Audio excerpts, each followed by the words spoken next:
What's up, everyone? Ready to dive into another amazing story? Before we begin, don't forget to leave a like and subscribe to the channel. That way, you won't miss any of the new content coming your way. Also, let me know in the comments which stories you want to see next. Today's story synopsis. Kim Min-jun, an ordinary high school senior in Korea, was suddenly summoned to another world, where he became a dark mage. Determined to return home, he overcame all kinds of hardships and saved the other world using dark magic, leaving behind all the fortune and glory of a hero before finally returning to Earth. However, just as he was about to enjoy his peaceful life, a problem arose. A dungeon break occurred, and monsters surfaced, threatening his newfound tranquility. Thus Min-jun, who had just returned to Earth, had no choice but to enlist the very next day. In a small village, peasants gathered to celebrate the return of a group of knights. Two children approached the crowd, and as they passed through an alley, the younger girl asked her brother why he had stopped upon seeing a man dressed in a black robe. He remained serious, trying to ignore it completely, but as the figure walked past them, the girl grew curious. Her brother explained that the man was a dark mage. She still didn't know what that meant, so he told her that they were cursed people. That actually makes some sense. From atop a castle, a blonde woman with blue eyes gazed at the village through a window. She soon sensed someone's presence. Turning to the door, she spotted the same man the children had called a dark mage. Relieved by his return, she addressed him as Minold. As he stepped into the room, he placed a severed head on the floor and declared that the last threat to the kingdom of Isgard had been eliminated. She thanked him on behalf of the empire, but he interrupted her, demanding that she fulfill her promise immediately. She reassured him that there was no need to worry. She remembered her promise. After calling him Minold, she corrected herself, addressing him as Kim Min-jun instead. She went on to say that she hadn't assigned him the role of dark mage out of dislike. He retorted that he hated her so much he could die. Ignoring his hostility, she continued, expressing her immense gratitude for all the work he had done for the empire behind the scenes. She acknowledged that he had done more than enough to change the deeply ingrained prejudice against dark mages in Isgard. Then, for the last time, she asked if he truly wished to return to his original world. He confirmed, stating that they had used him enough. She attempted to persuade him, promising that if he continued working for the empire, she would reward him far more generously than before. I think the right word for this is bribery. Min-jun told her to stop pretending. She feigned ignorance, insisting that she was being completely sincere. He continued, accusing her of forcibly bringing him there, using him as a slave, and now expecting him to keep cleaning up after her mess. He asked what she could possibly offer him now. Without hesitation, she responded that if he stayed, she would give him everything he deserved, since without him, the empire would crumble. He interrupted her. If I stay, give me some Korean roast chicken and jokbal. Upon noticing her confused expression, he claims that the food there was disgusting, and that she only fed him high-calorie biscuits, which should be considered animal feed rather than actual food. He then asks how she expected him to live there while feeding him garbage. She responds that she would make arrangements for him, but the protagonist cuts her off, telling her to forget about it. Instead, he demands a monstrous computer with an unbelievable configuration and the fastest internet connection possible. She tells him to stop and suggests asking for something that actually exists in the kingdom. However, she understands what he truly means by all this and informs him that the return ceremony is about to begin. As they walk to the ceremony site, he looks around and remarks that it has been a long time since he was last there, and many memories are flooding his mind. While thinking that he never wanted to see this place again, she interrupts him, instructing him to stand at the center of the summoning seal, the exact spot where he was originally summoned. As her final request, she asks him to remove the saint's protection. Though it's called a protection, it's merely a restraint that prevents him from fighting her. He extends his hand, revealing the mark of this protection. As she removes it, she admits that she doesn't understand him. She lists the incredible powers he gained, the wealth, and the fame, and then asks why he is so determined to throw it all away. As she turns her back, she explains that in this next stage, all the powers he gained in Isgard will be stripped away. She adds that crossing the dimensional portal with those abilities would be too dangerous. In response, he takes advantage of her vulnerability and attacks her from behind.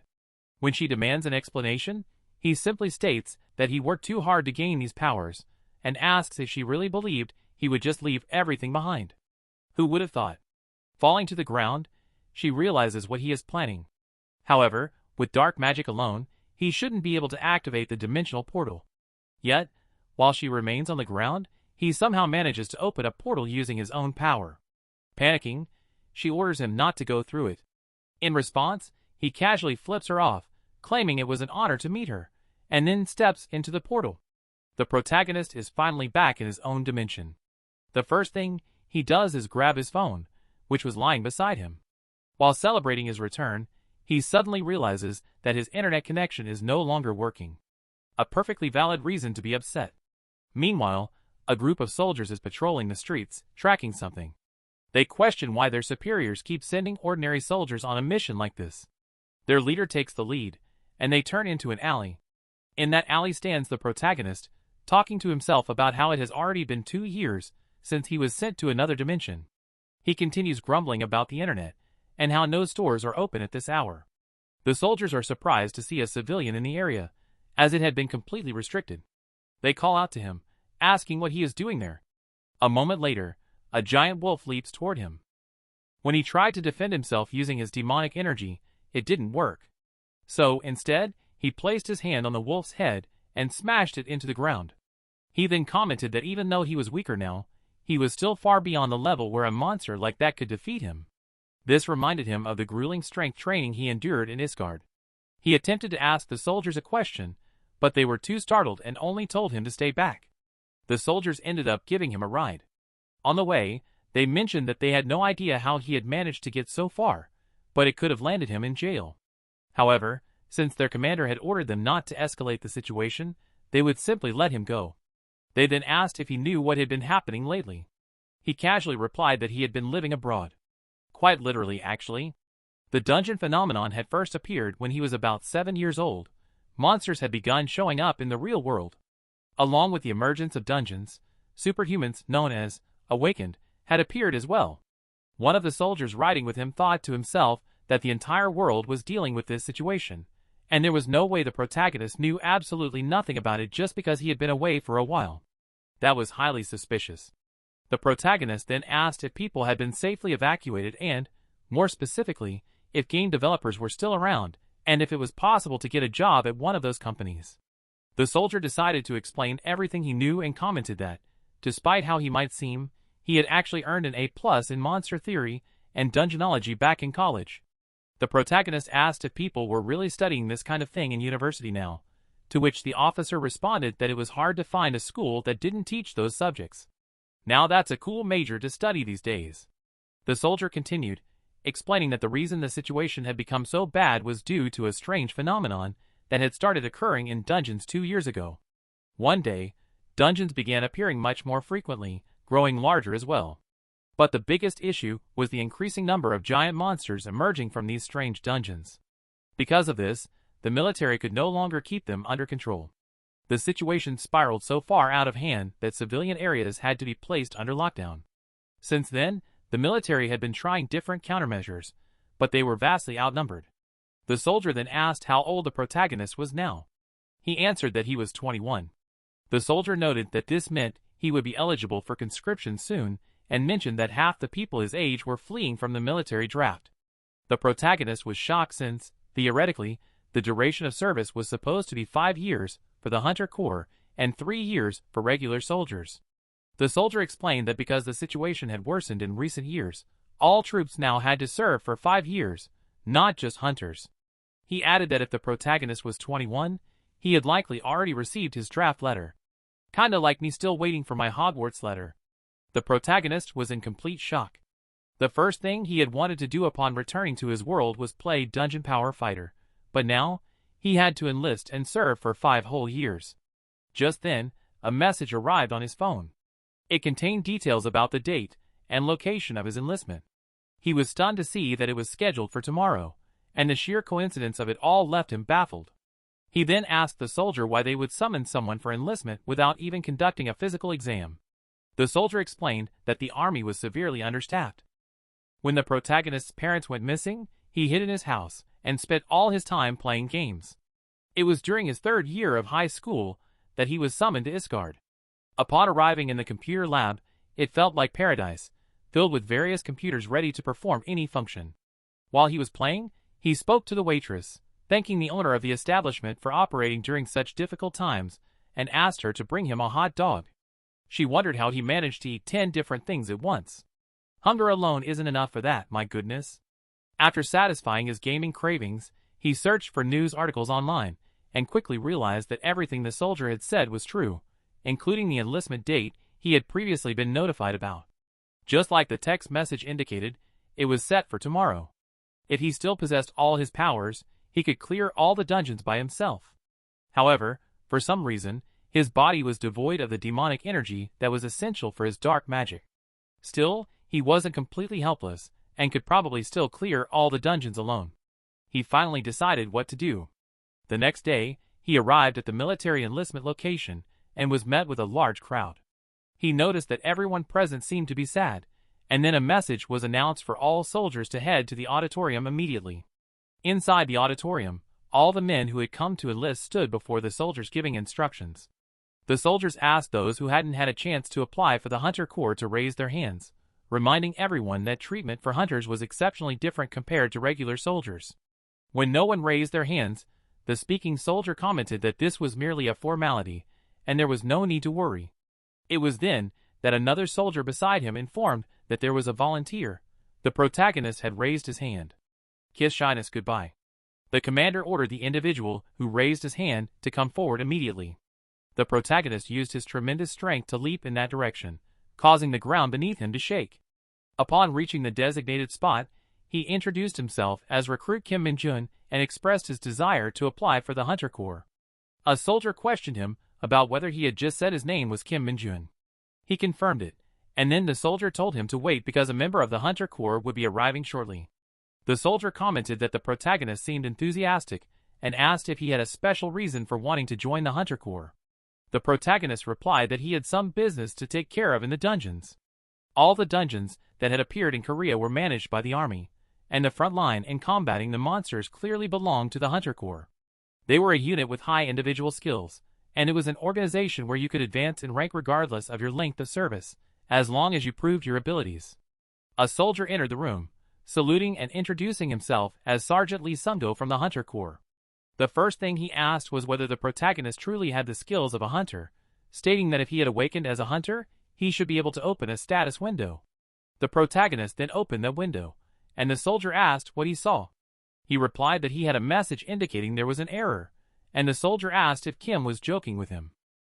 In a training center for the Hunter Corps, a man and a woman were conversing.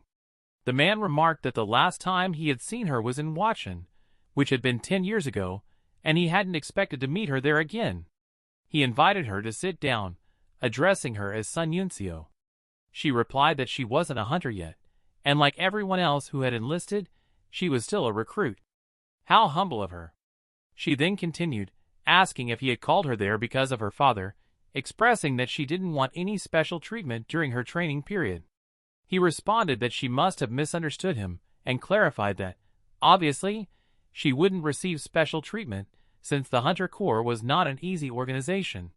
She blushed and attempted to ask why she was called, but he interrupted her, saying he was only interested because he had been informed about a renowned recruit enlisting.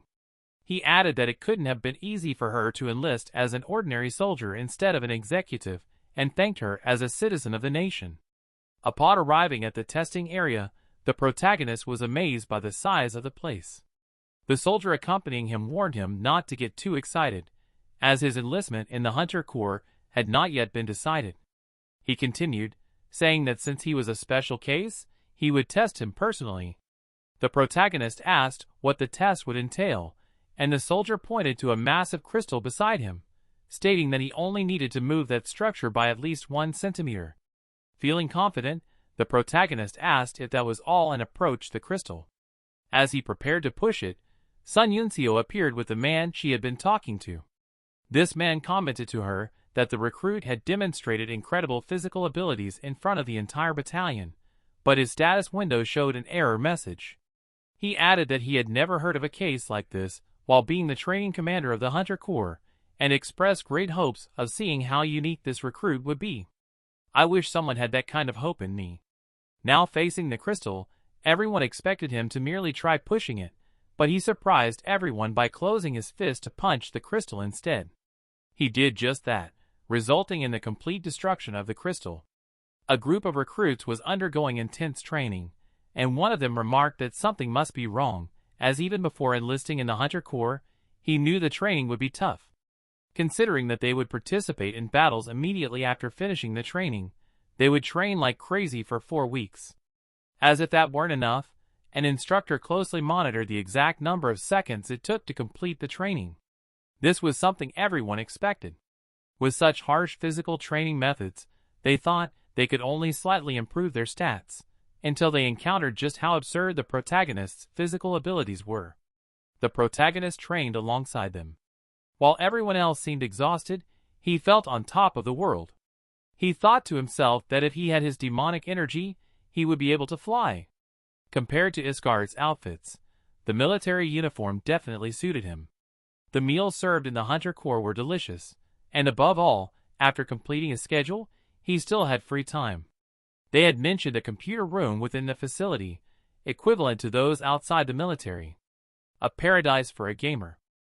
The instructor was waiting for the recruits at the top of the mountain. He asked how long it took him, but the instructor remained silent and simply handed him the pass. Upon seeing that the timer showed 21 minutes, he wondered if there had ever been a recruit in training history who had received a free pass before. Now, the group of recruits was in the barracks, and one of them celebrated having increased his stamina by 1 level.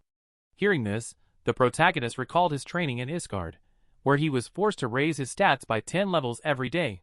One of the recruits asked when he was going to use his free pass, to which he replied that he wasn't sure yet. The others around him began to chat, expressing their envy. One of them mentioned overhearing the instructor saying that no one had ever received a free pass from Sergeant Lee, and then asked if he had worked out a lot before.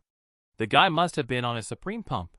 Kim was surprised that these people were conversing and laughing with him, as when he was a dark mage, the people of Isgard refused to even make eye contact, believing he brought bad luck. When he heard them mentioning that the computer room would be open, he dashed out of the barracks to play something. As it was already 9 p.m., the protagonist aimed to get at least 2 hours of sleep. A luxury in Isgard was sleeping for just 1 hour, while 2 hours were considered deep sleep. Another training session was taking place, and the instructor stood in front of the recruits during a run, warning them that if any of them didn't complete the 40 kilometers in 2 hours, they wouldn't get breakfast. When they reached the end of the course, one of them asked the protagonist how he wasn't sweating at all. He replied that it was just a stroll and continued by questioning if he really had played all night and only slept 2 hours for 4 weeks, wondering if he was some kind of monster. The protagonist shot back about being called a monster and commented that he even brought water to share with his dear companions. He quickly tried to apologize as his peers gathered around him, begging for the water. At that moment, a sergeant arrived, claiming to be extremely disappointed with all of them. He stated that even being in the last week of training, only a few of them would be able to meet the standard, adding that they were the most incomplete squad. He remarked that if they felt tired after such basic training, most of them would die within a month and a half. With that kind of mindset, none of them would complete the final level of training, the dungeon correction training. Most dungeons disappear when all the monsters are defeated. However, occasionally, some dungeons will remain standing, in which case they will transform into a transformed dungeon, changing their internal structure into a regular base. Thus, it becomes an excellent training facility. Humans really don't waste time, do they? The group of recruits was quite startled by the revelation that they would have to undergo this training. The sergeant was pleased to see their reaction. For him, it was good to hold recruits as if he were holding racehorses. When they needed discipline, he just had to apply some pressure and comfort them with carrots. He encouraged them not to feel discouraged, stating that if they used their intelligence, it wouldn't be too difficult. He mentioned that the recruit with the highest score in this training would receive a vacation pass lasting 2 nights and 3 days. Noticing that everyone seemed to ignore his warning, the sergeant reinforced his point by repeating the duration of the vacation pass and tried to motivate them by asking if they didn't want to go outside, questioning why only one person appeared to be interested. "I wonder why, huh?" The day of training arrived, and 2 recruits wondered what they would do in front of such a large dungeon portal. They were soon interrupted by the arrival of a 2.5-ton military truck, which carried mysterious creatures that looked extremely threatening in their eyes. Everyone was in shock upon realizing that the mysterious creatures were hunt dogs in their monstrous form. Only the protagonist remained calm in the situation, as it was the first time the recruits had seen these monsters in person. The sergeant noticed their fear and asked if they were scared, explaining that these were the monsters they would have to deal with. He ordered them to form a team of 4 recruits to enter the dungeon, stating that each team would need to defeat a hunt dog in less than an hour and return to their original location. Another sergeant distributed the gear to them, the exclusive safety suits of the Hunter's Corps, the MYD-2, designed solely to protect the body from physical harm, which were incredibly heavy. The protagonist approached the leading sergeant and asked if they could remove the suits quickly if they defeated the hunt dogs. The sergeant, without looking back, asked why he was being so arrogant. When he turned around and saw it was Kim Min-jun, he said that if he wanted to, he could, but this was a team training session, and he couldn't do everything alone. He then questioned how the number 1 recruit would handle his companions. Good question. Kim realized he would have to manage the situation, so he asked his teammates to pay attention to the plan he was about to share. He explained that the dogs would come toward them to try to kill them, and advised them not to be intimidated by their claws and fangs. They only needed to hit their backs, but they seemed not to understand anything he said. The sergeant then opened the back of the 2.5, releasing the hunt dogs. They all ran together into the dungeon. The recruits asked why none of the dogs attacked them. The protagonist replied that they had been captured in that location, meaning they only wanted to return home. Kim's group was the first chosen to enter, and as they entered the dungeon, the sergeant who had selected them contacted those inside to address any issues that might arise. Once inside, the protagonist began studying the space around them, and soon noticed something advancing toward their group. He stepped forward to confront the dogs, and the recruits were afraid, but he tried to reassure them. One of the dogs charged at him, but he easily dodged its attack and struck its back with a punch that defeated it instantly. Another dog lunged at one of the recruits next to him, who could only defend himself, and called for help. Kim rushed forward and took down the dog with just one blow again. The protagonist warns the recruits that if any of them get bitten, they should take the opportunity to counterattack. Otherwise, the dogs will see them as easy prey. He emphasizes that if this were a real situation, 2 members of their group would already be dead. They had a numerical advantage, so they needed to use it to their benefit. The sergeants hidden in the dungeon were surprised by how the protagonist handled the situation. Typically, scared recruits like these wouldn't accomplish anything, often losing their composure in front of monsters. This time, they were in good hands, perhaps too good. Thanks to Kim Min-jun's leadership, they were overcoming their fear. This felt like something out of a novel, but he didn't just rely on physical strength. By using leadership and encouraging his companions, cooperating with them, Kim achieved the highest score. The sergeants decided to show themselves and directed the recruits to the dungeon exit. On the way, the protagonist asked if he had gotten the highest score. The sergeant claimed he couldn't say anything about that. When they reached the exit portal, a tremor occurred, startling everyone who didn't know what was happening. Kim stated that the dungeon was transforming, and the portal closed.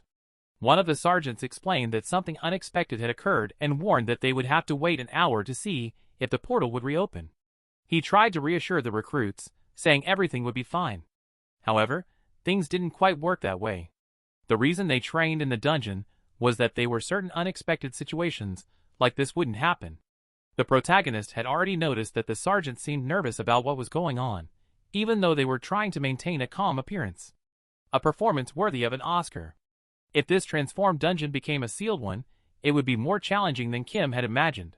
Still, it was only a complicated situation. It wouldn't be worse since the protagonist was there with them.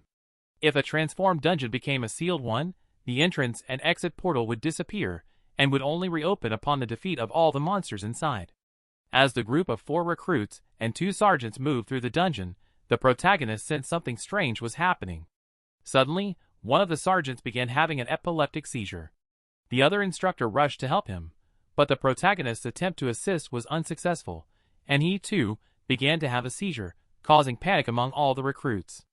A completely understandable reason to panic. Taking charge of the situation, The protagonist approached the fallen sergeants and warned the recruits not to get too close. He then grabbed the sergeants and threw them toward the recruits, running in the direction the sergeants had come from. He recognized the presence of what had knocked them down. It was demonic energy. It wasn't surprising to see them incapacitated.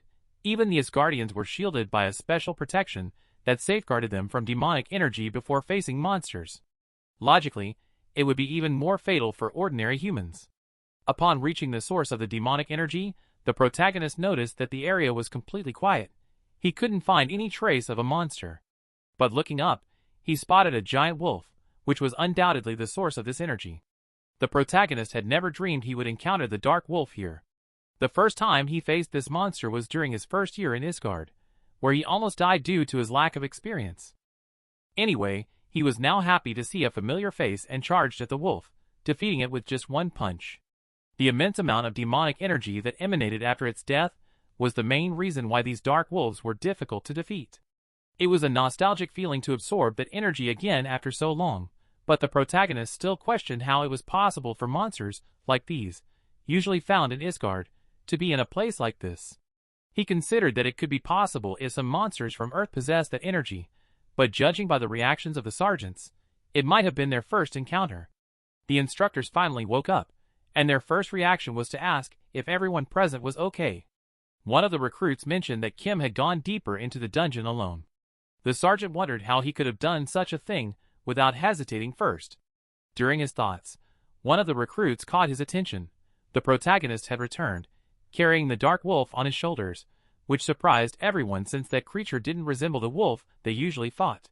Everyone was astonished that he had defeated such a large monster all by himself. This guy really is the protagonist. One of the sergeants asked everyone to leave except for Kim. Once everyone had exited the area, he asked the protagonist if he really had defeated that monster alone. Kim confirmed it, and the sergeant continued, saying that once he was outside, he should report all the details of what had happened there to the leader, emphasizing not to leave anything out, including how incompetent his instructors were for fainting and leaving the recruits on their own. There were no excuses, and he added that everyone was safe because of him, thanking him for that. As he was about to leave the dungeon, he received a message stating that the error in his system had been resolved. His status appeared again, but there was a message that made him feel embarrassed. It read, "Cult of Luminuna, my favorite character." She was a character from the game, Dungeon Power Fighter. When he reached his maximum power as the Dark Mage in Isgard, he created this cult as a joke to take advantage of the fanatics, who followed him everywhere like stalkers, and in the end, he only ended up creating more fanatics. What a terrible choice. Analyzing his status window, he realized he had become significantly weaker. His stats were worse than he expected. After his return, when he noticed that all his demonic magic had disappeared, he anticipated that something else would be affected. Only one skill remained. Corruption was its name, and it had a very low rank. I believe this is a Brazilian origin skill. Many positive comments about the protagonist were being made by the other recruits. Everyone was very surprised that he had defeated an unknown monster alone, while the instructors couldn't do anything. Kim introduced himself to the leader and mentioned that he had called him for a private conversation because he had something to tell him. Since the protagonist had achieved the highest score, he had a special proposal for him and asked if he would like to hear it. The leader talked to the protagonist and mentioned he had heard that Kim wanted to advance as soon as possible. However, according to the general rules, promotion exams could not be taken for an entire year. But if he opened an exception for him, it would be a different story. If Kim volunteered to join the Hunter Corps in Chorwan, Kanwan-do, the leader would use his authority as the training commander to grant an exception. He went on to say that if Kim accepted, he wouldn't have to wait a whole year. If it was in Chorwan, it would be the 104th Division, the Invincible Squad of Hunters, a place his companions had advised him to avoid at all costs. The climate was freezing, with constant snowfall, but if that painted a picture of dullness, the dungeons and monsters that appeared there were on another level. Thinking about all this, he looked at the squad leader and said he would accept. The next day, as he was getting ready to leave, one of his companions told him to get in touch as soon as he arrived at the base, claiming he would miss him a lot. Then he asked if Kim was really going to choose and go to Chorwan, questioning why he volunteered for a place everyone wanted to avoid. Kim replied that others didn't know the insane goal he had for his life. The recruit asked if it was related to reaching the maximum level. The protagonist responded that he was already at level 30, so reaching 100 wasn't that difficult. Seems like he lacks humility. All the recruits were already being directed to their new posts, leaving only Kim outside the barracks waiting for his transport. It was then that a car sped into the area where he was. A member of the 104th Hunter Division got out of the car, apologizing for being late, explaining it was due to the snow, and then asked him to get in the back of the vehicle. During the ride, the protagonist realized that his life as a soldier would begin when he arrived there, but it didn't matter to him if the training was hard or if he had to fight monsters frequently. When they arrived at his new barracks, a member with him directed him to a class, and upon opening the door, he informed everyone present that there was a newcomer, asking them to feed and instruct him. Basically a Nepo baby. The sergeants present were excited about the arrival of the newcomer. When the protagonist introduced himself, it only made them more excited since they knew he was the rumored super soldier, the recruit who had defeated a hunting dog by himself. They asked why he had chosen that location, as his excellent grades would allow him to choose anywhere. He replied that he had heard the front line was the best place to gain real experience and the quickest way to advance. They called him crazy and asked if he had a sister or girlfriend. He answered that he had been single for a long time, and they commented that he should at least show some talent. The protagonist said he would demonstrate a one-finger push-up. Sergeant Cho got irritated, claiming they could do that all day, but the protagonist showed he was beyond them by doing it vertically. Everyone was surprised, stating he was the only one in the platoon who could do that, and then they were interrupted by the entrance of Sergeant Lee Sung-go. The sergeants didn't seem to like him much and asked why he was pretending to be so exhausted after just being dispatched as an instructor, claiming he had even earned time off for tormenting children.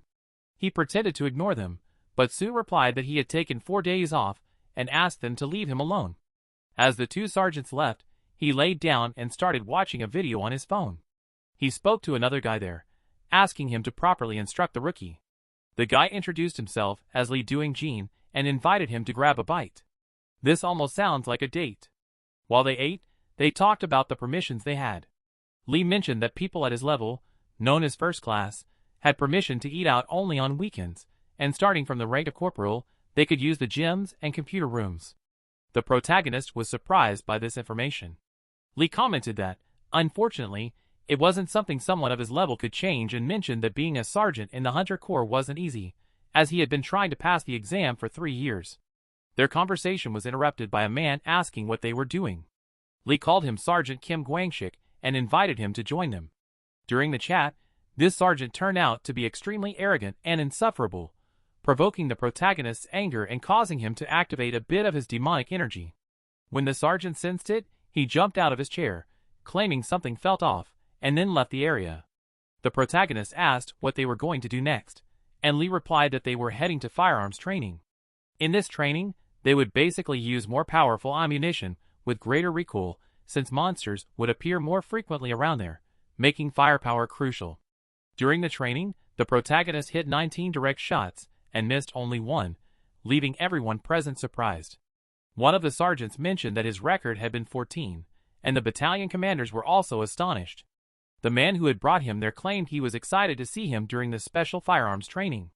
The sergeants present began to feel envious, asking if Sergeant Kim Minji, the man who had brought the protagonist, wasn't placing too many hopes on him, and the sergeant just ignored them. When the protagonist reached where Lee was, the people around congratulated him for performing so well in the test, commenting that he could have earned time off if he had hit all 20 shots.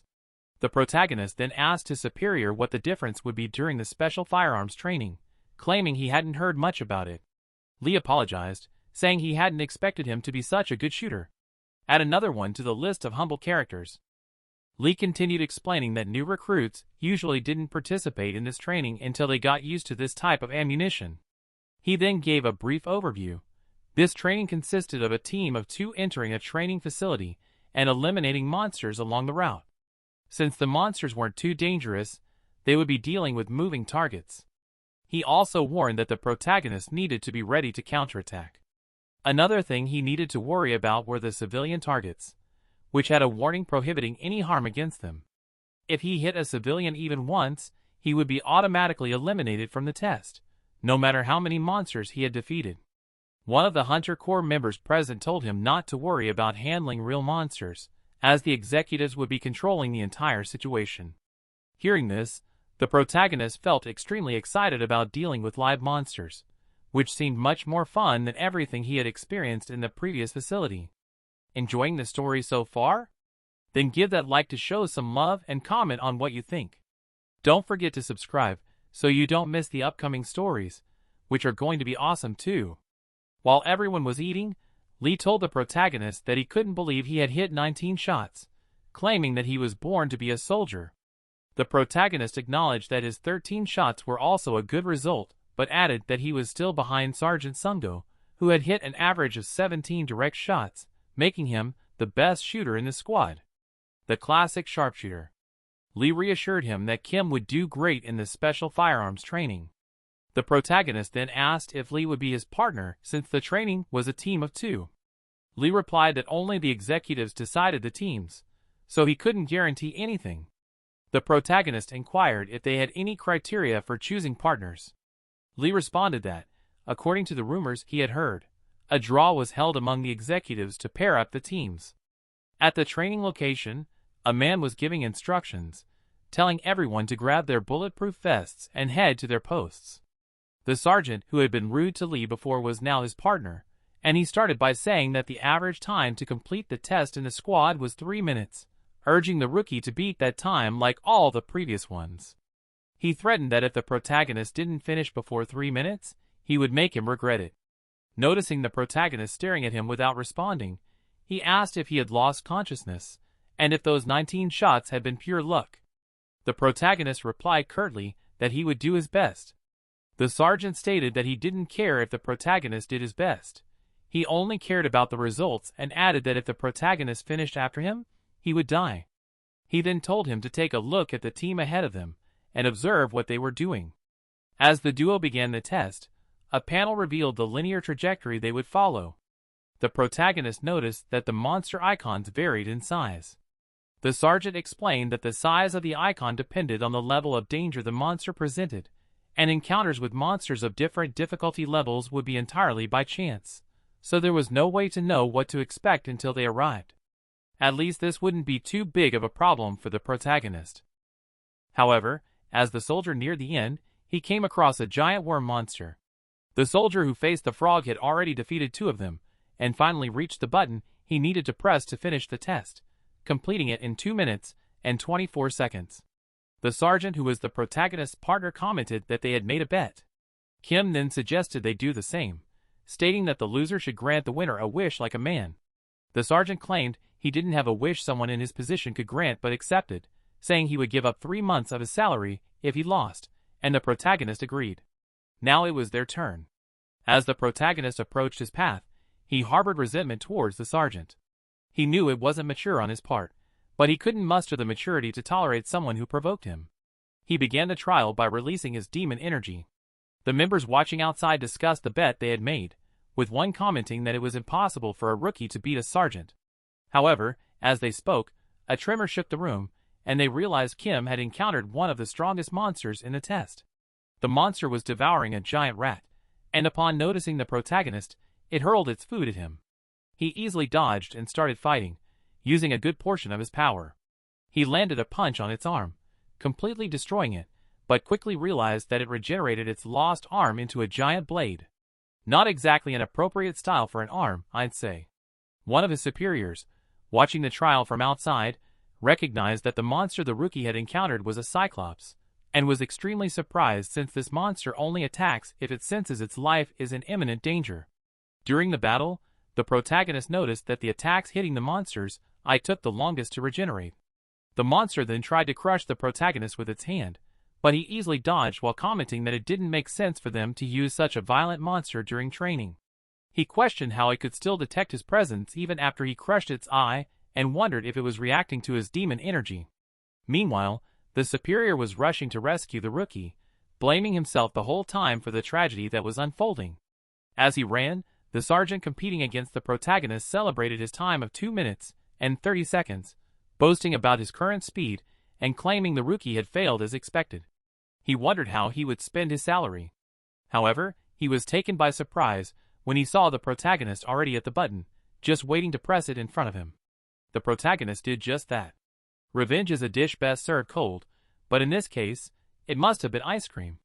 As they exited the area, everyone watching was astonished that the rookie had been the only one to finish in under 2 minutes in his first training session. They congratulated him for defeating a Cyclops alone, despite being just a rookie. Lee approached him and asked if he was okay. The protagonist replied that everything was fine, and followed up with a question about how he defeated such a formidable Cyclops. He responded that he had taken it down the way Lee had taught him. The sergeant, who had competed against Kim, tried to sneak away from the situation, but another soldier reminded him that they had made a bet. The sergeant attempted to turn the situation around, claiming it wasn't fair since he had faced 2 monsters while Kim had only faced 1. He tried to convince everyone around him by threatening that he was completely right. There's a term for him. I believe it's dishonest. During the argument, another sergeant entered, asking if the loser wasn't ashamed to be crying so much over such a situation. He commented that Cyclopes were usually stronger, and once they appeared, the danger increased dramatically, so the rookie was actually facing a much worse situation. This sergeant was soon revealed to be Lee Sungo. The losing sergeant tried to intimidate him, claiming he was just showing off his superiority in front of the rookies. Sungo retorted that he was the only one doing that.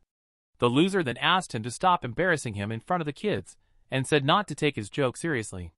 Sungo replied that everything that didn't go in his favor he claimed was a joke, and commented that he hadn't changed at all. In a conversation with Lee, the protagonist asked why Sergeant Lee Sungo had received a 2-level promotion. His superior explained that it was a special case, since he had achieved the highest score in the advanced exams. He mentioned that there was no other way to achieve a promotion of that level. He was asking for too much already. When the protagonist questioned whether there were no other ways besides that, Lee replied that sometimes there were exceptions, such as rescuing a civilian during an emergency or achieving milestones during monster hunts. But he warned not to worry about that, as exceptions were extremely rare. Suddenly, a siren nearby began to execute the emergency protocol, alerting them to a significant number of bat monsters that had appeared in the oil reserve. All hunters were instructed to deal with this issue immediately. Lee called for them to go there, and the protagonist gladly accepted. Individually, the bat monsters didn't pose a significant threat, but they were especially agile and, above all, could shoot fireballs from their mouths. Their appearance in the oil reserve was an emergency situation that could impact the entire military field if anything unexpected occurred. 2 soldiers were already on site, and were surprised by the large number of monsters present. As one was about to shoot at the monsters, the other questioned if he was crazy, arguing that they shouldn't shoot near the oil reserve. The first soldier asked what they would do if the monsters decided to attack there. He replied that since the monsters hadn't approached the reserve, they were only observing the situation for now, and as reported, he was sure someone would be sent to install protective shields. The protagonist then arrived at the scene, stating that he would attract the monsters' attention. The soldiers there were surprised and warned him not to charge at them without at least some proper equipment. However, he ignored them and moved towards the creatures, activating his demon energy to draw them in. Thus began a battle with all of them. A group of soldiers was heading toward the oil reserve when those at the front suddenly stopped. One of the superiors, who was behind them, questioned why they had halted. They justified themselves by saying that recruit Kim In-jun was fighting alone against the entire horde. Realizing this could cause trouble for him, the protagonist used a bit of his demon energy on the sergeant's stomach, causing him to have a sudden stomach ache. He then moved toward the sergeant, borrowed his weapon, and charged back into the swarm of bats, leaving everyone there surprised. Suddenly, they encountered the leader of the bat group. The dazed sergeant urged them to shoot, claiming he would take responsibility for whatever happened. It was then that they noticed the protagonist had jumped behind the monster, attacking it from the back with the sergeant's weapon. Everyone was curious about how he had gotten there, especially surprised by the height from which he had leaped. After that, they activated the protective shields around the oil reserve and began to collect the bat carcasses. A commander then arrived, asking if the sergeant had taken down those monsters alone. He denied it, leaving the commander surprised and questioning whether anyone in the battalion was as skilled as he was with the electric baton he had. The sergeant then stated that only one person had defeated all 30 bats alone and requested him to ensure every detail was reported. The commander was extremely shocked by the situation. It was then that the protagonist interrupted their conversation, greeting them and saying he had returned to give back the electric baton the sergeant had lent him, only to notice that the weapon was broken and ask if it was expensive. A poor person never finds peace. It's incredible. The next day, the sergeant was having a conversation with the protagonist, asking if he was some sort of regressor from another place. He denied it. The sergeant continued, saying that what had happened the previous day was something extremely rare to see there, and commented that as a hunter, he could not predict what would happen in the future, claiming that the Hunter's Corps was a special unit. The sergeant went on to say that in the Hunter's Corps, he could only advance based on his achievements and talents, asking if he had anticipated anything. The protagonist, not understanding the question, made a serious expression. The sergeant then stated that the hunter who had defeated the most monsters in the entire division would visit their battalion today. When this hunter arrived, everyone was in position to receive him. The first person he addressed was Kim Min-jun, and he proceeded to greet everyone present. He then asked if they had discovered where the monsters from the previous day had come from. They confirmed that they had originated from a mountain about 2 kilometers north of the battalion and had restricted access to that area. The hunter then turned his attention back to the protagonist, stating that he had shown great courage yesterday, but questioned whether he should have been more careful. He reminded him not to forget his equipment again. The protagonist apologized, but the hunter replied that there was no need for apologies, and that it was just a joke. He then commented that he had heard Kim had eliminated 30 bats alone, and asked if that was true. Kim confirmed, and the hunter continued by saying that if he hadn't reacted quickly enough, the oil reserve would have exploded, congratulating him again on his achievement. The hunter then mentioned he had a gift for him, placing another stripe on his insignia and promoting him to first-class soldier, the same rank as Lee, his former superior. The hunter ordered the battalion commander to give the protagonist an immediate vacation for 3 days and 2 nights. He definitely didn't find that bad. The protagonist already knew where he would go during his vacation, to a computer lab. He made his way to the nearest one, but just as he was about to enter, he overheard 2 people talking. They were saying they were being prohibited from going to a mountain to collect mushrooms, even though they had permission. They mentioned that soldiers claimed the area was too toxic for them to cross. Upon hearing this, the protagonist interjected, asking where that mountain was. They offered him a ride to the mountain, and while thanking them for the lift, he assured them that the problem at the mountain would be resolved soon, and they would likely be able to go back the next day. Upon arriving at the mountain, he felt something very familiar, which was the main reason he chose to go there instead of the computer lab. He sensed the presence of demonic energy in that area. To avoid being detected by the soldiers stationed there, he used his demonic energy to cause them to have sudden stomach aches, driving them away immediately. What a funny aftermath. He then advanced into the cave that emanated demonic energy. At first, he found it strange that he didn't sense any monsters there, but he continued deeper, amplifying his demonic energy with each step, which unlocked another ability called Night Wanderer. The Night Wanderer ability allowed the user to summon a shadow ally monster. Since he had used this ability frequently in Isgard, he was familiar with the creature, which specialized in assassinating its targets by hiding in the shadows. He invoked it, but was caught off guard by its significantly smaller size compared to what he had seen before. However, he realized he could use this to his advantage. Upon returning from his vacation, the protagonist greeted his battalion companions. They all congratulated him for being the hunter who advanced ranks in the shortest time possible. He thanked them and began handing out the items they had ordered. One of them mentioned that they had seen his name on the list of candidates for advanced exams, expressing surprise, since he would need at least another year of experience to qualify. The protagonist explained that the commander of his previous training had made that special offer to him. Upon realizing the situation, they were very surprised that the reason he went there was to take the advanced exams a year early. They soon mentioned that those who were going to take the exam soon would undergo an orientation and weapons training the next day. The orientation was given to all the candidates present, starting with the fact that the advanced hunter exams consisted of 2 parts, practical and written exams. The written part was at a basic level and easier than a driving test. As the protagonist left the location, he recognized that the practical exam was what truly mattered, and he decided to prepare better for what was to come. Better to prepare than to remedy, right? The practical test then began. The instructor explained that they would be handling special weapons during the training and ordered the soldiers and first-class soldiers to take only swords, while others could take whatever they wanted.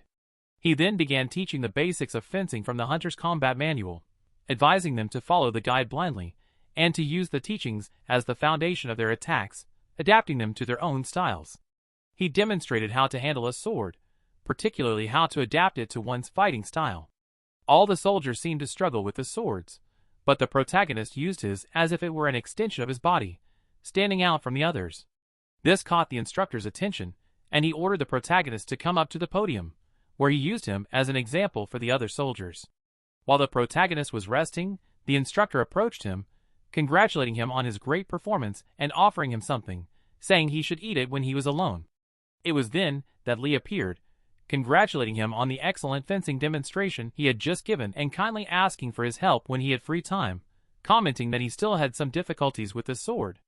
The protagonist agreed, stating that if Lee needed his help, he would assist him as many times as necessary. At least he was humble this time. Lee began his training, and the protagonist observed that he was doing quite well, but something was holding him back: confidence. This was the area where the protagonist had the most experience. It wasn't the right time yet, but when it was, he would turn Lee into a top elite hunter. The last day of the advanced exams arrived, and a commander presented himself before the battalion of soldiers taking the exam. He informed them that he would be their guide and asked everyone to listen closely. The advanced exams would take place in the 105th Division, and then everyone boarded a bus that would take them to the exam location. Inside the bus, 2 soldiers were commenting that the 4th Battalion was coming to watch the exam. One of them got excited, realizing that this meant they would see girls, and he could show off his special weapon skills in front of all of them. Upon arriving at the exam site, it was announced that everyone had passed the written exam, but only one had failed, and that was the one who had been so excited earlier. They arrived at the practical exam location, where the 105th Division welcomed them. One of their members was responsible for administering the advanced exam. He started his speech by stating that the goal was not only to find those deserving of a promotion, but also to identify special members. All the soldiers taking the test were surprised to hear that these rookies were already in the same location as them. They soon learned that Kim had been promoted to first-class soldier, and they began looking for him to see his badge. It was then that Sun Yunseo sought him out to check his rank, and upon realizing he was looking at her, she became embarrassed and tried to disguise it. Captain Jong Sankyol took command of the test and announced that they would now begin testing their strength, agility, and stamina. They started with the strength test, which was simple. They just needed to push the examiner in front of them. The protagonist noticed how similar this test was to the first one he had done, where he had to push a crystal. The captain explained that they would have a 1-minute time limit, and that they would be evaluated on a scale of 100 points. The test began. The first candidate was a soldier from the 103rd Division. He used all his strength to push but miserably failed, earning 0 points and getting disqualified. The captain stated that anyone scoring below 40 on this test would be automatically disqualified from the advanced exam. The next candidate tried to push the examiner and only managed to get 10 points, also getting disqualified. The captain was starting to get irritated until he saw Sun Yunseo's name and called her forward. She scored 50 points, leaving everyone surprised that such a beautiful girl had so much strength. Then the next to be called was Kim Minjun. Time to show who's the best. The protagonist stepped forward, facing the examiner, and when he pushed with all his might, he went far beyond the maximum limit drawn on the ground, resulting in a perfect score of 100 points. This left everyone, including the girl who had gone before him, in shock. The test continued, with another soldier scoring just 20 points and also getting disqualified. She was the last to attempt the strength test. They then moved on to the agility test without a break and asked those who had been disqualified to leave. The agility test was organized, and perfect scores would be given to those who could stay on their feet for a minute. The test involved dodging projectiles launched by a machine. It was then that Lee appeared, surprising the protagonist. He mentioned that he had passed the strength test since all the first-class soldiers had done so. He then advised the protagonist about the projectiles the machines would launch, explaining that they were faster than normal weapon fire. Getting hit is a hard slap. The first selected soldier was hit in the head by one of these projectiles, disqualifying him. The next soldier was also disqualified. The captain remarked that this was nothing compared to the exam for sergeants happening in the next room, and questioned how they expected to advance like this. The next chosen was Sun Yunseo, who easily dodged the projectiles. The captain got excited and said that was how they should all perform, and she managed to achieve a perfect score. The protagonist was the next to be called. He noticed the girl was staring at him, which made him a bit uncomfortable. As the test began, he decided to show off for her to demonstrate the difference in their talent levels. He put his hands in his pockets and began dodging while walking toward the weapon, all while smiling and laughing at her. The captain then announced that he had also achieved the maximum score. Then the next test began, the stamina test. The last of the three was extremely simple. They had to enter the dungeon and march inside for a minimum of 40 minutes. The problem was that the captain hadn't mentioned the distance they had to cover. During the march, the girl bumped into him on purpose and then started running ahead of him, prompting him to accept the challenge. The only reason the mood isn't more evident is that she didn't fall on him like in a cliché romance. The protagonist took off running to catch up with her. He managed to reach her and then pass her. She recalled when she had entered the battalion and her companions asked if she was the girl with the extremely high score, the daughter of a general. Realizing she had become embarrassed confirmed their theories, and they commented that her military life would be easy, claiming she was the best recruit of her time. She began to compare herself to the protagonist, noting that while she excelled in her battalion, he consistently surpassed her records. This led her to wonder if she was just provoking him out of childishness, and reminded herself that her main goal was to become strong, not necessarily number one. When she reached the distance marker, she found the protagonist, who had broken another record. He told her that he almost fell asleep while waiting for her. Sun then became irritated and decided not to apologize any longer. She ran faster to overtake him. The race ended with the protagonist finishing first with a record of 25 minutes, and the girl in second place with a time of 32 minutes. The captain congratulated him on his perfect score. The captain then announced that everyone passed the stamina test and ordered them to head to the area for their meals. The protagonist looked at the girl, and when she returned his gaze, he stuck his tongue out at her and went to join his friend. She took this in stride, claiming that she was the only one who fell for the provocation and now had nothing more to say. And once again, she reverted to her arrogant self. There was still one more stage of the practical exam, combat against monsters. Lee was taking this test wielding his sword and seemed to have improved significantly in his movement and finishing techniques. The captain announced that Lee had finished in 7 minutes and 52 seconds and asked him to return to his seat. The protagonist commented that Lee had many opportunities to kill the goblins, but always held back, questioning whether Lee didn't trust his own abilities. Next to take the test was the protagonist, and everyone was surprised to see that the weapon he had chosen was a spiked club. The soldiers watching were amazed to see such a talented hunter from the 104th Division. One of them remarked that he had received maximum scores in all parts of the practical exam and was still a first-class soldier. The first thing he did upon finishing the test was to look at the girl and smile at her. The tests were finally concluded, and the captain congratulated everyone for their performance, especially Kim Min-jun, who was now a corporal, and all his companions gathered to congratulate him. As they were leaving on the bus, the protagonist noticed Sun standing outside, intending to apologize. However, he pressed his face against the window and made gestures indicating that if she provoked him again, he would deal with her. The bus then started moving, leaving her alone, calling him crazy. Now I'm really feeling the vibe. During the bus ride, the protagonist's companions questioned whether there was something going on between him and Sun, given their exchanged glances since the beginning of the test. He replied that she had provoked him at first, and he just continued the playful banter. All the soldiers became angry, as she was the girl of their dreams, and asked him why he was just messing around.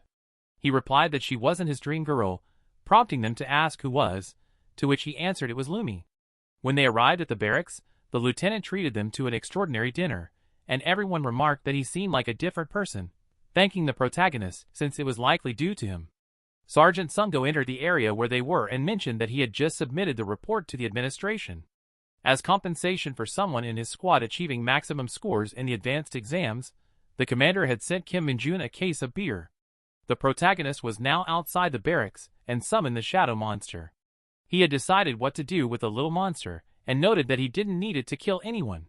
He ordered it to gather information about high-level hunters and report any strange occurrences, especially if they were related to demonic energy. He was startled when the sergeant suddenly appeared behind him, congratulating him again on his achievement. He warned him not to get complacent and advised him to hurry before his friends finished all his beer. As the sergeant left, the protagonist felt relieved that he hadn't seen anything. Back in the barracks the next day, the sergeant spoke to the protagonist about whether he had ever attended the academy. When the protagonist affirmed that he hadn't had the chance yet, the sergeant encouraged him to make use of it now that he was a corporal and recommended he try out the virtual reality service they had, which got him excited. Even I got pumped up here. Upon arriving at the virtual reality room, he saw that it was a combat training area against monsters. He chose the maximum number of monsters to fight, and picked the same weapon he used in the exam, a spike club. His combat training began. After completing the first part, he got excited and selected the maximum number of monsters from each category to fight, defeating them all once again. When he exited the simulation, he earned a skill that increased his weapon mastery. When he left the virtual reality room, he encountered Lee, who was in shock at the screen next to him, which displayed that the protagonist had defeated all the monsters in the simulation at once. The protagonist then invited him to chat, and upon entering the simulation, he insisted that Lee train with him. The soldiers in the barracks were betting on how long it would take for the protagonist to become a commander. The shortest bet was for 1 month, ironically placed by the officer the protagonist disliked the most. Perhaps the smartest one there. Kim was training at the academy, having started just a few days earlier and already seeing remarkable results. His companions entered the academy to inform him that the commander was looking for him. Upon arriving at the administrative office, he introduced himself and explained that he had been called in. The commander invited him to enter, assuring him that it was nothing special, and asked to have a conversation in the council's office. Once they reached the office, he handed the protagonist something that the battalion commander had given as a gift for his perfect score in the advanced exams, an excellence award in his name. The commander mentioned that not many hunters had seen this award, and even fewer had received more than one. The protagonist's squad had been selected to clear a dungeon infested with rat monsters. It resembled a complete sewer system, and they advanced through the tunnels connected to catch the monsters off guard, using a rotten banana as bait, which was their favorite food. However, as they progressed, they stumbled upon a pile of bones surrounding them. Upon encountering the bones, they immediately fell into their combat formation to defend against whatever was coming. Suddenly, a massive wave of rats began to charge at them, and the combat commenced. The soldiers had the advantage in skill over the monsters, easily defeating the creatures. Yet, despite their dwindling numbers, it felt like the horde of monsters was endless. The protagonist then sensed a demonic energy emanating from the ground. Any normal person would have learned to fly right then and there. From the ground emerged an irregular monster that appeared to be the boss of the rats. The soldiers realized that the bones surrounding them were likely those of the rats that this creature had consumed to grow so large. One of the soldiers fell, becoming defenseless. As he lay paralyzed, the monster advanced toward him, but Lee managed to help by injuring the beast. Taking advantage of the opening, the protagonist leaped toward the monster's eyes, wounding it. When the soldiers on the ground finally got back on their feet, the monster stood up again and began to fight the protagonist. He easily dodged its attacks, but the monster had surrounded them with a pile of rocks, obstructing the other soldiers' view of the battle. The protagonist seized the opportunity to unleash all his powers to defeat it as quickly as possible, and upon its defeat, he absorbed all its demonic energy. In the kingdom of Isgard, Lumi asked one of her soldiers to bring her a caged creature. When asked why, she responded that it was just a gift for the man who had abandoned them. Who could the lucky one be? The soldiers were now collecting materials, specifically concrete blocks, which were excellent for barricades. They all worked together to expedite the task. During their 10-minute break, the squad commander was alerted that a mysterious dungeon had appeared nearby. The soldiers were reluctant to go to the dungeon, since it would be their third time in such a place within a month. All the protagonist could hear from that conversation was talk about the rewards. It was then that his little monster began to emerge from his shadow, and he quickly stepped on its face to keep anyone from seeing it. The monster then started discussing the report from its surveillance. In one instance, 2 soldiers were talking about an irregular monster, and it seemed that some members of the investigation team had lost consciousness at the location where it was found. This was a strange occurrence, indicating that the dungeon needed to be cleaned as soon as possible. And that was today's story. Did you enjoy it? Then leave a like, and let me know in the comments what stories you want to see next. I'm always keeping an eye on and responding to comments. I'm bringing the best stories, so don't forget to subscribe and share with friends who also enjoy manhwas. Until the next video, see you later.